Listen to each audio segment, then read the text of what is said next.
Hi, this is Mato. Welcome to my online chess lecture.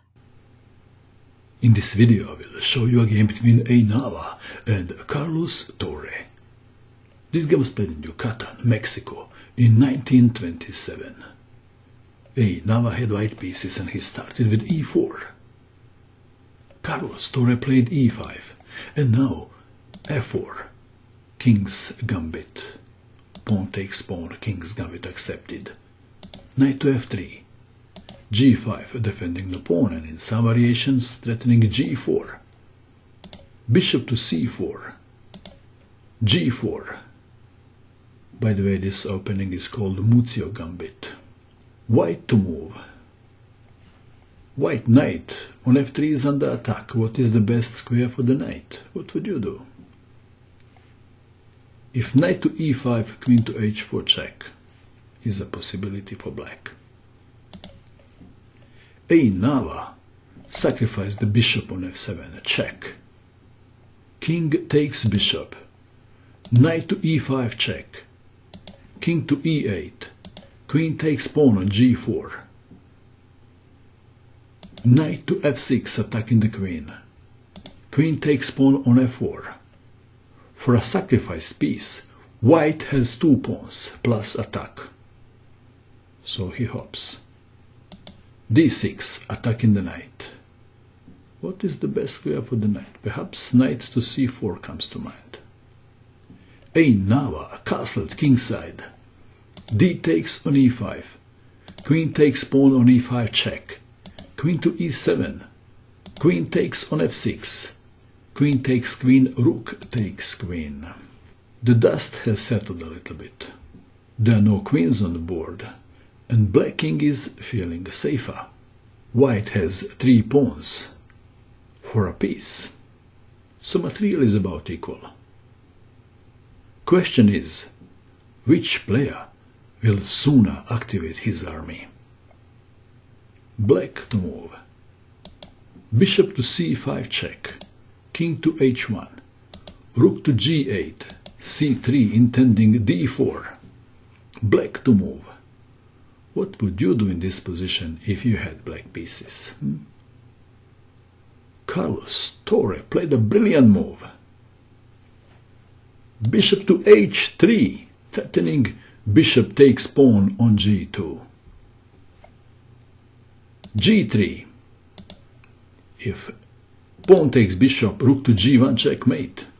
g3. Knight to d7 attacking the rook. It is clear by now that black was faster in activating his pieces. Rook to h6 attacking the bishop and the pawn on h7. So it's better to save the bishop, isn't it? Perhaps bishop to g4 comes to mind. Do you agree? Carlos Torre played rook to f8, allowing rook takes bishop, and this is what Nava played. But now rook to f1 check, king to g2, rook takes bishop, d4, attacking the bishop, bishop to e7, rook takes on h7, c5, g4, rook to c8, h4. White has a simple plan. He wants to get 2 new queens and deliver checkmate to black in 66 moves. Very simple plan. Pawn takes pawn on d4. C takes on d4. Rook from 8 to c2 check. King to f3. Rook to h2. g5. Here they come. Is this scary or not? Knight to f8. Rook to h5. Knight to g6. Rook to h6 attacking the knight. Knight takes on h4 check.